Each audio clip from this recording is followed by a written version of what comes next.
بسم اللہ الرحمن الرحیم۔ تو آج کے اس سیشن میں ہم قرآن کی ان آیات کا مطالعہ کریں گے جس میں اللہ سبحانہ و تعالی نے مرد اور عورت کے درمیان تعلق قائم کرنے کے مختلف قسم کی آیات میں ان کے ذریعے بیان کیے ہیں۔ تو ٹاپک یہ ہے، سمجھ لیں کہ شادی یا نکاح کیسے قرآن کے مطابق ہے۔ تو انشاءاللہ پہلے کچھ ہم آیتیں اسٹڈی کریں گے جس میں اللہ سبحانہ و تعالی نے مرد اور عورت کے آپس کے تعلقات کے بیانات کیے ہیں، اور اس کے بعد نکاح کا کیا طریقہ ہے اور کس طریقے سے باہمی زندگی بسر ہوتی ہے۔ تو سب سے پہلے اللہ سبحانہ و تعالی نے سورہ النبا میں یہ ارشاد فرمایا ہے کہ اللہ کا جو نظام تخلیق ہوا ہے مرد یعنی انسان کے بارے میں، تو اس میں دو مختلف ہستیوں کو آپس میں ملایا گیا ہے، اور ایک کو وہ شوہر اور ایک کو بیوی کا نام دیا گیا ہے۔ اور آیت ہے وَخَلَقْنَاكُمْ أَزْوَاجًا، اللہ سبحانہ و تعالیٰ فرما رہے ہیں کہ ہم نے تم سب کو، یہاں خطاب جو ہے یہ سارے انسانوں سے ہے، ہم نے تم سب کو پیدا کیا جوڑے کی شکل میں، ایک ایک جوڑا بنایا، یعنی زوج ایک دوسرے کے لیے بنا دیا۔ اچھا، اس کے بعد اللہ سبحانہ و تعالیٰ نے سورہ النساء میں یہ فرمایا ہے کہ شوہر اور بیوی کا جو تعلقات اللہ نے تعلقات قائم کیے ہیں وہ آپس میں ایک دوسرے کے لیے ہیں۔ تو یہ آیت ہے یا ایھا الناس اتقوا ربکم الذی خلقکم۔ اللہ سبحانہ و تعالیٰ یہاں سارے انسانوں سے خطاب کر رہے ہیں، ضروری نہیں کہ وہ ایمان لائیں یا نہیں ایمان نہیں لائیں، کیونکہ سارے انسان اللہ کی تخلیق ہیں۔ تو اللہ سبحانہ و تعالیٰ فرما رہے ہیں کہ اے لوگوں، قائم تقوی اختیار کرو۔ اتقو جو ہے یہ حکم ہے اللہ کا، کس کا تقوی، کس سے ڈرو، کس کے بارے میں تم سوچو؟ اپنے رب کے بارے میں جس نے کہ خلقکم، تم سب کو پیدا کیا ہے، من نفس واحدہ، شروع کیا ہے ایک فرد واحد سے جو کہ حضرت آدم علیہ السلام ہیں۔ اس کے بعد اللہ نے فرمایا کہ اسی کی فطرت پہ اس کی بیوی بنائی گئی، وَخَلَقَ مِنْهَا زَوْجَهَا۔ اس کے بعد فرمایا کہ وَبَثَّ مِنْهُمَا رِجَالًا كَثِيرًا وَنِسَاءً، اور ہم نے پھیلا دیے زمین پر کثرت سے مرد اور عورت، تاکہ یہ ایک دوسرے سے تعلق قائم کریں، ایک دوسرے سے شادیاں کریں، ایک دوسرے سے نکاح کریں، اور اس طریقے سے نسل انسانی چلتی رہے۔ اچھا، اس کے بعد ایک اور بہت عمدہ چیز اسی آیت میں اللہ سبحانہ و تعالیٰ نے بیان فرمائے، وَاتَّقُوا اللَّهَ الَّذِي تَسَاءَلُونَ بِهِ وَالْأَرْحَامَ، ڈرو اللہ سے جس کی وجہ سے، جس کی نسبت سے، جس کے واسطے سے تم آپس میں ایک دوسرے سے سوال کرتے ہو، ایک دوسرے سے پوچھا کرتے ہو کہ کیسے ایک دوسرے سے تعلق قائم کیا جائے۔ اس کے بعد لفظ الارحام استعمال کیا ہے، جو کہ رحم کی جمع ہے، اور جو کہ وجہ تخلیق ہے، یعنی عورت کے جسم میں اللہ سبحانہ و تعالیٰ نے یہ حصہ رکھا ہے جس سے کہ نسل انسانی کی تخلیق ہوتی چلی جاتی ہے اور زمین پر انسان آتے رہتے ہیں۔ اللہ سبحانہ و تعالیٰ فرما رہے ہیں ان اللہ کان علیکم رقیبا، یقیناً اللہ سبحانہ و تعالیٰ جو ہے وہ تمہارے اوپر نگہباں قائم ہے۔ اچھا، اس کے بعد اللہ سبحانہ و تعالیٰ نے فرمایا کہ جب مرد اور عورت جب بڑے ہو جائیں، بچے ہیں کی شکل میں پیدا ہوئے ہیں، اور جب اس ایج کو پہنچ جائیں جب کہ ایک دوسرے کے ساتھ جوڑے کی شکل میں جوائن کر سکتے ہیں، تو اللہ سبحانہ و تعالیٰ نے یہ دعا سکھائی ہے کہ عورت بھی یہ دعا مانگے اور مرد بھی یہ دعا مانگے کہ اللہ تعالیٰ ہمیں صالح مرد عطا فرمائے اور اللہ تعالیٰ ہمیں صالح بیوی عطا فرمائے۔ تو یہ آیت ہے سورہ الفرقان، سورہ نمبر 25 کی آیت نمبر 74۔ اللہ سبحانہ و تعالیٰ یہ دعا سکھا رہے ہیں اور یہ دعا مانگتے رہنا چاہیے۔ والذین یقولون، اللہ سبحانہ و تعالیٰ فرما رہے ہیں ان لوگوں کے بارے میں جو یہ دعا کرتے ہیں، ربنا حب لنا من ازواجنا، اے ہمارے رب بنا دے ہمارے لیے ہمارے جوڑے، ازواج جوڑے، وذریاتنا، اور ہماری اولاد، قرۃ اعین، ہماری آنکھوں کی ٹھنڈک۔ یعنی ان کی ساتھ ہم رہتے ہوئے ہماری زندگی بہت آرام اور سکون سے گزرے، کوئی مسائل نہ سامنے آئیں، تاکہ ہم یہ زندگی تیری اطاعت کے مطابق گزارتے رہیں۔ اس لیے فرمایا وَجْعَلْنَا لِلْمُتَّقِينَ إِمَامًا، اور اے اللہ ہمیں بنا دے ان لوگوں کا لیڈر، پرہیزگاروں کا پیشوا، تاکہ ہم آگے بڑھ جائیں تیری عبادت میں اور تیری اطاعت میں۔ اچھا، اس کے بعد اللہ سبحانہ وتعالیٰ سورہ الروم میں یہ فرما رہے ہیں کہ انسان کے میں جو دو چیزیں اللہ نے بنائی ہیں، ایک مرد اور عورت، اور جب کہ وہ ایک دوسرے کے ساتھ جڑ کے نکاح میں آ کے شوہر اور بیوی بن جاتے ہیں، تو اللہ تعالیٰ نے ان کی فطرت میں، ان کی طبیعت میں ایک رحمت اور ایک محبت رکھی ہے۔ یعنی ایک ایسی شخصیت جس کو آپ نے ساری عمر کبھی دیکھا بھی نہیں تھا، جانتے بھی نہیں تھے، لیکن یکایک شادی ہونے کے بعد آپ کے دونوں کے درمیان میں ایسے محبت ہو گئی جیسے صدیوں کی محبت ہوتی ہے۔ تو وہ بات اللہ سبحانہ وتعالیٰ قرآن میں فرما رہے ہیں کہ یہ اللہ کی عطا ہے کہ ان دونوں کے درمیان میں رحمت اور محبت رکھی ہے۔ وَمِنْ آیَاتِهِ، اور اللہ کی نشانیوں میں سے ایک نشانی ہے ان خلق لکم، کہ وہ جو ہے اس نے تخلیق کیا ہے تمہارے لیے آپس میں۔ کیا تخلیق کیا ہے؟ من انفسکم، تمہارے درمیان میں آپس میں، ازواجن، تمہاری ہی طبیعت کی، تمہاری ہی جنس کی عورتیں پیدا کی ہیں۔ تمہاری جنس سے مقصد یہ کہ نسل انسانی کی فطرت لے کے عورتیں پیدا ہوئی ہیں، اور اس میں اللہ نے فرمایا ہے لِتَسْكُنُوا إِلَيْهَا، تاکہ تم ان کے پاس سکون حاصل کر سکو۔ یہ تسکنو جو ہے یہ سکون سے ہے، اور لی تسکنو جب کہا گیا ہے تو اس کا مطلب ہے تاکہ تم سکون حاصل کر سکو، الیہا، ان کے ساتھ زندگی گزار کے۔ اور یہ ہر قسم کا سکون ہے، ذہنی سکون ہے، جسمانی سکون ہے،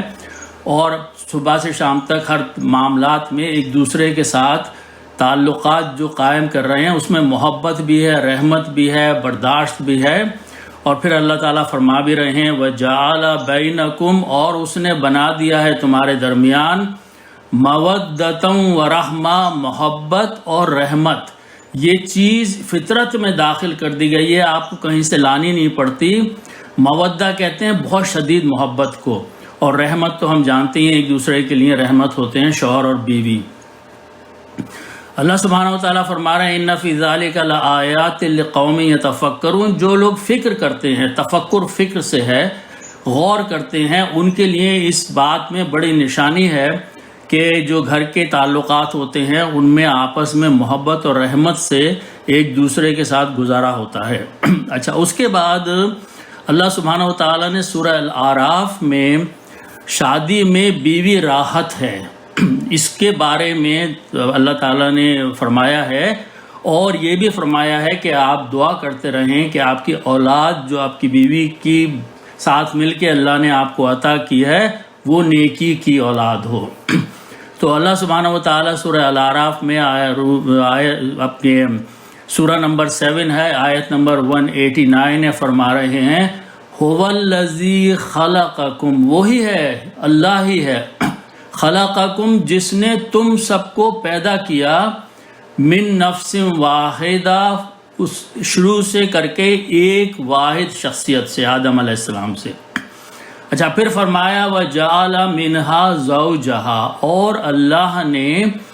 بنا دیا اس سے اس کی بیوی، یعنی اسی کی فطرت کی۔ اچھا، آپ فرما رہے ہیں اللہ تعالیٰ کہ یہ نظام جو ہے پہلے دو شخصیتوں کا، آدم اور حوا کا تھا، اس کو بار بار ریپیٹ کیا ہے اللہ سبحانہ وتعالیٰ نے، اور فرمایا کہ جعل منہا زوجہا، اس نے، اللہ نے عورت عطا فرمائی بیوی کی شکل میں، لیسکنا الیہا، تاکہ وہی لفظ استعمال ہو رہا ہے، تاکہ وہ اس کے ساتھ ایک سکون حاصل کر سکے۔ اچھا، اس کے بعد کیا فرمایا اللہ نے کہ فلما تغشاہا، تو جب مرد اور عورت آپس میں ایک دوسرے کے ساتھ مل لیے، ایک دوسرے سے ڈھانک لیا، حملت، تو وہ پریگننٹ ہو گئی، حملاً خفیفاً، تو بہت ہی معمولی قسم کا خفیف چھوٹا سا حمل ہو گیا اس کو۔ تو پھر کیا ہوا، فمرت بہی، تو وہ اس کے ساتھ چلتی پھرتی رہی، اس کو ابھی پتہ بھی نہیں ہے خاتون کو، عورت کو، کہ وہ پریگننٹ ہو گئی ہے۔ اچھا، اس کے بعد فرمایا کہ پھر دونوں کو یہ پتہ چل گیا کچھ دنوں میں کہ فلما اسقلت، یہ اسقلت ہے ثقیل سے ہے، یعنی وزن ہو جانا، تو پتہ چل گیا کہ اب یہ خاتون عورت جو بیوی ہے یہ پریگننٹ ہو گئی ہے، تو اس وقت اللہ فرما رہے ہیں پھر وہ دونوں دعا مانگنے لگے اللہ سبحانہ و تعالیٰ سے۔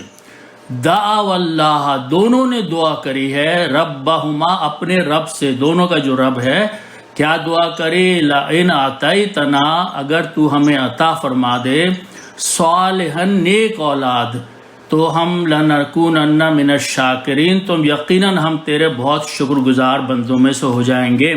تو یہاں اللہ تعالیٰ فیملی کا سلسلہ شروع فرما رہے ہیں اس شادی کے بعد۔ اچھا، اس کے بعد اللہ سبحانہ و تعالیٰ سورہ النحل میں ایک مرتبہ پھر فرما رہے ہیں کہ اللہ نے نسل انسانی چلائی ہے، اس کو بیوی اور اولاد کے ذریعے سے قائم کیا ہے۔ یعنی یہی نہیں کہ بس ہر وقت وہ اپنے حکم سے ہی پیدا کرتا، حکم تو اسی کا ہے، لیکن ایک سلسلہ چلا دیا ہے، وہ یہ ہے واللہ جعل لکم، اللہ وہی ہے جس نے تمہارے لیے بنا دی، من انفسکم، تمہاری ہی اپنی نسل میں سے، ازواجن، عورتیں یا جوڑے۔ اچھا، اس کے بعد فرمایا کہ وجعل لکم من ازواجکم، اور تمہاری بیویوں سے اللہ نے مزید کیا آگے چیز بڑھائے، بنینا و حفدتن، بنینا اولاد کو کہتے ہیں، بیٹوں کو کہتے ہیں، اور حفدن پوتوں کو کہتے ہیں، یعنی سلسلہ چلتا رہے گا۔ وَرَزَقَكُم مِّنَ الطَّيِّبَاتِ، اور اللہ تعالیٰ نے رزق عطا فرمایا تم کو نیک پاکیزہ چیزوں کا۔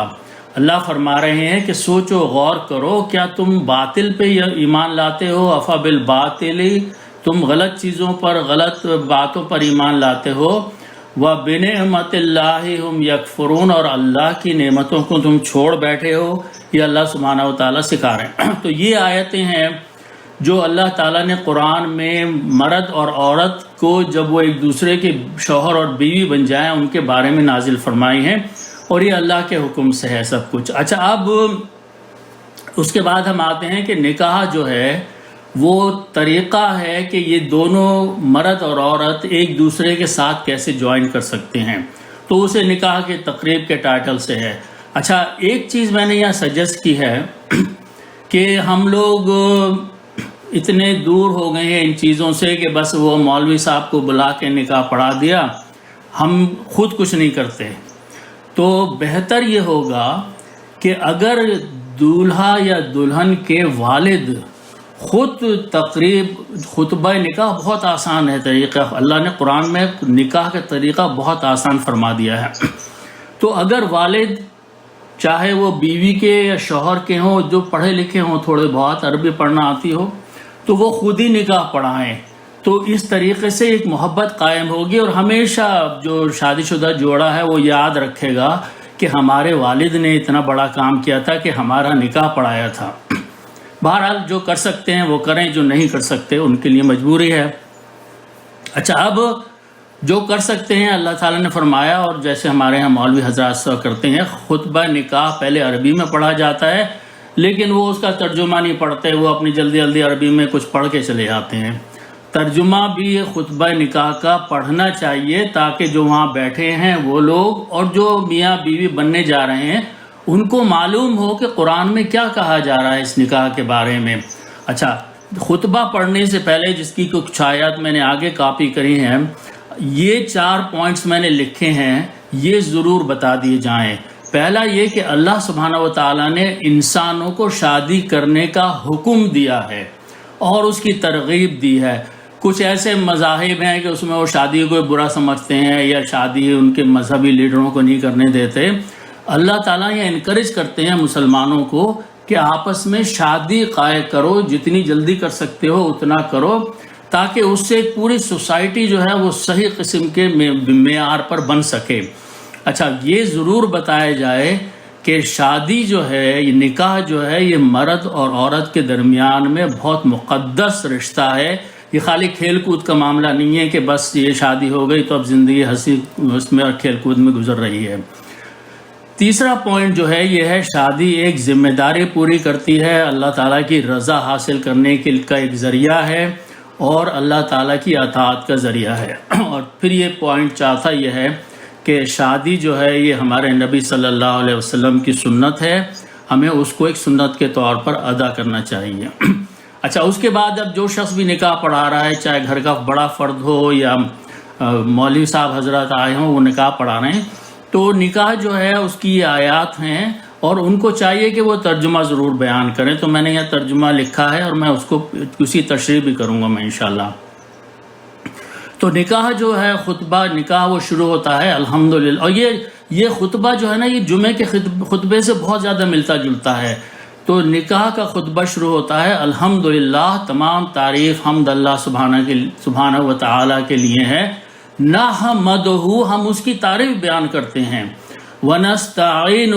اور اس سے مدد مانگتے ہیں، ونستغفرہ، اور اس سے استغفار کرتے ہیں اپنے گناہوں پر، ونعوذ باللہ من شرور انفسنا، اور ہم اللہ کی پناہ چاہتے ہیں۔ اور یہ سب جو وہاں بیٹھے ہوئے ہیں ان کے لیے دعا ہو رہی ہے، اور اس میں میاں بیوی بھی بیٹھے ہوئے ہیں، ان کو بھی یہ بات پتہ چل رہی ہے کہ ہم سب دعا مانگ رہے ہیں اس محفل میں کہ اللہ سبحانہ و تعالی ہم سب کی حفاظت فرمائے، پناہ میں رکھے، من شرور انفسنا، ہمارے اپنے نفوس کی، ہماری اپنی طبیعتوں کے شرور سے، ان کی برائیوں سے، ومن سیئات اعمالنا، اور ہمارے اعمال جو ہیں ان میں ہم برائیاں کرتے ہیں، غلط کرتے ہیں، اللہ ان سے بھی ہماری حفاظت فرمائے۔ اس لیے کہ اللہ سبحانہ و تعالیٰ نے قرآن میں فرما دیا ہے کہ من یہدہ اللہ، جس کو بھی اللہ سبحانہ و تعالیٰ نے ہدایت دے دی، فلا مضل لہ، تو اس کو کوئی گمراہ نہیں کر سکتا۔ آن دی ادر ہینڈ، اگر ومن یضلل ہو، اللہ تعالیٰ نے کسی کو اس کی گمراہی میں چھوڑ دیا اس کی اپنی حرکتوں کی وجہ سے، فلا ہادی لہ، تو پھر اس کو کوئی ہدایت دینے والا نہیں ہے۔ یہ چیز اللہ نے اپنے ہاتھ میں رکھی ہے۔ واشہد ان لا الہ، اور میں گواہی دیتا ہوں، یہ نکاح کے خطبے کا حصہ ہے کہ لا الہ، کوئی الہ نہیں ہے، کوئی معبود نہیں ہے، الا اللہ، سوائے اللہ سبحانہ و تعالیٰ کے، وحدہ، وہ ایک ہے، لا شریک لہ، اس کا کوئی شریک نہیں ہے، واشہد ان محمدا عبدہ ورسولہ، اور میں گواہی بھی دیتا ہوں کہ محمد صلی اللہ علیہ وسلم اس کے بندے ہیں اور اس کے رسول ہیں۔ اچھا، اس کے بعد کی جو آیت پڑھی جاتی ہے وہ میں نے ابھی اوپر ہی ایکسپلین کر دی ہے، وہ آیت جس میں یہ خطبے کے دوران بھی پڑھی جاتی ہے، اور یہ بہت اہم آیت ہے۔ اللہ تعالیٰ نے جو رشتے کے بارے میں اور میاں بیوی کے بارے میں نازل فرمائی ہے کہ یا ایھا الناس اتقوا ربکم، لوگوں ڈرو اپنے رب سے، خلقکم من نفس واحدہ، اس نے پیدا کیا ہے تم سب کو ایک نفس سے، آدم سے، وخلق منہا زوجہا، اور اسی سے اس کی تخلیق فرمائی زوج کی، پھر وبث منہما رجالا کثیرا، اور بہت پھیلا دیے زمین کے اوپر کثرت سے مرد اور عورت، تاکہ شادی کرنے میں آسانی ہو سکے، اور ڈرو اللہ سے، واتقوا اللہ تساءلون بہ، اسی کے ذریعے سے تم ایک دوسرے سے واسطے سے پوچھتے ہو۔ الارحام کا رشتہ جو ہے وہ بہت مقدس ہے، بہن بھائیوں کا رشتہ مقدس ہے، اور ساری نسل انسانی اسی رشتے سے، اسی رحم سے چلتی ہے، اور اللہ سبحانہ و تعالی رقیب ہے، دیکھ رہا ہے، نگہبان ہے۔ اچھا، اس کے بعد اگلی جو آیت پڑھی جاتی ہے وہ یا ایھا الذین آمنوا اتقوا اللہ، اے وہ لوگوں جو ایمان لائے ڈرو اللہ سے، حق تقاتہ، جیسا کہ حق ہے اس سے ڈرنے کا، ولا تموتن الا وانتم مسلمون، اور دیکھو موت نہ آئے تمہیں مگر تم اسلام کی حالت میں ہو، تم اللہ تعالیٰ کے سامنے جھکے ہوئے ہو۔ یا ایھا الذین آمنوا اتقوا اللہ وقولوا قولا سدیدا، یہ بہت اہم آیت ہے۔ اللہ سبحانہ و تعالیٰ فرماتے ہیں کہ وہ لوگوں جو ایمان لائے ڈرو اللہ سے، اور کہو قولا سدیدا، وہ بات جو صحیح ہو، سیدھی ہو، گھما پھرا کے بات نہیں کیا کرو آپس میں۔ اور یہ خاص طور پہ یہ بہت اہم چیز ہے، اگر اس کو نکاح کے وقت اس آیت کے اوپر زور دیا جائے اور شوہر اور بیوی کو یہ آیت سمجھانے کی کوشش کی جائے کہ جب اپنی زندگی میں تم داخل ہو تو قولاً سدیدہ، ہمیشہ ایک دوسرے سے سیدھی بات کہا کرو، صحیح بات کیا کرو، گھما پھرا کے بات نہیں کیا کرو، تاکہ ایک دوسرے کے دل میں بدگمانی پیدا نہ ہو۔ سچی بات کیا کرو ایک دوسرے سے، حقیقت ایک دوسرے کو بتایا کرو آپس میں، اور یہ جو مہمان بیٹھے ہیں ان کے لیے بھی ضروری ہے کہ اس کو ضرور سمجھیں۔ اللہ سبحانہ و تعالیٰ نے وعدہ کیا ہے اگلی حصے میں اس آیت کی کہ اگر تم یہ اس عمل کرنے لگو اس بات پر کہ قولاً سدیدہ، ٹھیک ٹھیک بات کیا کرو، سیدھے گفتگو کیا کرو، تو اس کے جواب میں اللہ تمہیں کیا عنایت فرمائیں گے؟ یصلح لکم اعمالکم، اللہ سبحانہ و تعالیٰ تمہارے اعمال کو درست فرما دیں گے، اور یغفر لکم ذنوبکم، اور وہ تمہارے گناہوں کو معاف فرما دیں گے۔ وَمَن يُطِعِ اللَّهَ، اور جو کوئی اطاعت کرے گا اللہ سبحانہ و تعالیٰ کی، وَرَسُولَهُ، اور اس کے رسول کی اطاعت کرے گا، فَقَدْ فَازَ فَوْزًا عَظِيمًا، تو یقیناً وہ بہت عمدہ مراد پائے گا، بہت زیادہ کامیاب ہو جائے گا۔ اچھا، اس کے آخر میں نکاح کی جو آیات پڑھی جاتی ہیں اس میں یہ آیت بھی پڑھنا ضروری، یہ آیت نہیں ہے، یہ حدیث ہے، اس کا پڑھنا ضروری ہے۔ النکاح من سنتی، حضور اقدس صلی اللہ علیہ وسلم فرمایا کہ نکاح کرنا جو ہے میری اپنی سنت ہے۔ فمن رغب عن سنتی، تو جس نے اعراض کیا، جس نے کہ دور کر دیا میری سنت کو، فلیس منی، تو وہ مجھ میں نہیں ہے، وہ ہم میں سے نہیں ہے، یعنی وہ ہماری سنت کو جو دور کر دے گا، رد کر دے گا، اس پہ عمل نہیں کرے گا اور کوئی طریقہ اختیار کرے گا، تو وہ حضور اقدس صلی اللہ علیہ وسلم کی سنت میں شامل نہیں ہوگا۔ اچھا، جب یہ آیات پڑھ دی جائیں اس کے بعد نکاح کی قبولیت اور ایجاب کا عمل ہوتا ہے، اور یہ بہت سمپل سی چیز ہے۔ سب سے پہلی چیز یہ ہے کہ نکاح میں 2 بالغ گواہوں کی موجودگی ضروری ہے۔ بہتر یہ ہے کہ ایک گواہ شوہر کی طرف سے ہو اور ایک گواہ بیوی کی طرف ہو۔ اب جو شخص بھی نکاح کا عمل کروا رہا ہے، یعنی جو شخص بھی نکاح پڑھا رہا ہے، اس کو یہ الفاظ کہنے پڑیں گے اور پوچھنے پڑیں گے۔ تو لفظ ایجاب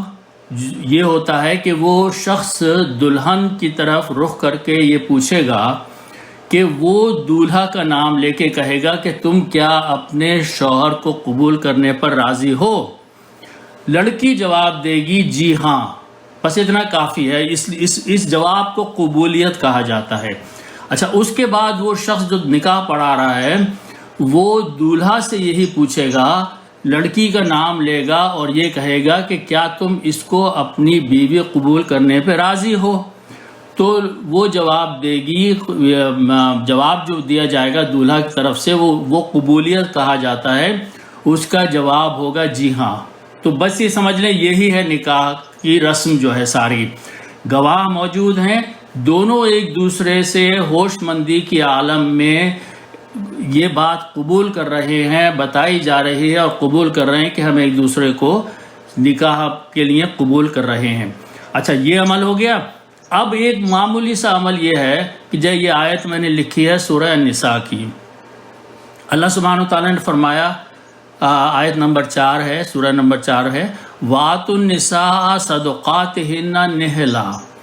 دے ڈالو، مردوں سے کہا جا رہا ہے دے دو عورتوں کو ان کا مہر خوشی کے ساتھ۔ اچھا دیکھیے، یہ لفظ صدقات ہے، یہ جمع، ہنہ کا مطلب ہے عورتیں، تو لفظ ہے صدقات، یہ دال کے اوپر پیش ہے نا، تو صدقات کا مطلب ہے مہر۔ صدقہ جب دال کے اوپر زبر ہوتا ہے تو اس کا مطلب ہوتا ہے خیرات، وہ صدقہ ہوتا ہے، لیکن صدقہ کا لفظ عربی میں ہوتا ہے مہر کے لیے۔ تو قرآن میں فرمایا جا رہا ہے اللہ تعالیٰ کی طرف سے کہ عورتوں کو کچھ مہر دو خوشی کے ساتھ، نہلا کہتے ہیں خوشی کے ساتھ۔ اچھا، تو وہ مہر ہمارے ہاں شادی پر تحفہ نکاح بھی کہہ سکتے ہیں، اس کو کچھ جہیز بھی کہہ سکتے ہیں، اور وہ جو مقرر طے ہو وہ اس وقت بھی دیا جا سکتا ہے، بعد میں بھی دیا جا سکتا ہے، لیکن جو شخص نکاح پڑھا رہا ہے اس کے لیے یہ ضروری ہے کہ وہ طے شدہ اماؤنٹ جو ہے، مثال کے طور پہ کچھ اماؤنٹ ہے، وہ دونوں ایگری ہو جائیں اور وہ اس کو لکھ دے کاغذ کے اوپر، بس یہ کرنا ہے اسے، مہر کو لکھ کے ان دونوں کے حوالے کر دیا جائے، تاکہ وہ مہر جو شوہر کی طرف سے تحفہ ہے وہ بیوی کو دیا جائے۔ اس میں 2 طریقے ہوتے ہیں، ایک اسی وقت دے دیا جاتا ہے، ایک بعد میں دیا جاتا ہے۔ اور یہ بھی طریقہ ہے کہ کچھ اسی وقت دیا جاتا ہے، کچھ بعد میں دیا جاتا ہے، یہ بھی طریقہ ہے کہ اس وقت کچھ نہیں دیا جاتا، بعد میں دیا جاتا ہے، لیکن وہ اس کا ایک قسم کا ذمہ داری ہے مرد کے اوپر کہ وہ مہر جو ہے وہ بیوی کو دے دے۔ اچھا، تو ایک یہ چیز تو ہو گئی۔ اچھا، اس کے بعد لائسنس کا عمل کرنا ضروری ہوتا ہے۔ تو جس شہر میں نکاح کا عمل ہو رہا ہے وہاں کی سٹی کاؤنسل سے یا سٹی والوں سے نکاح کا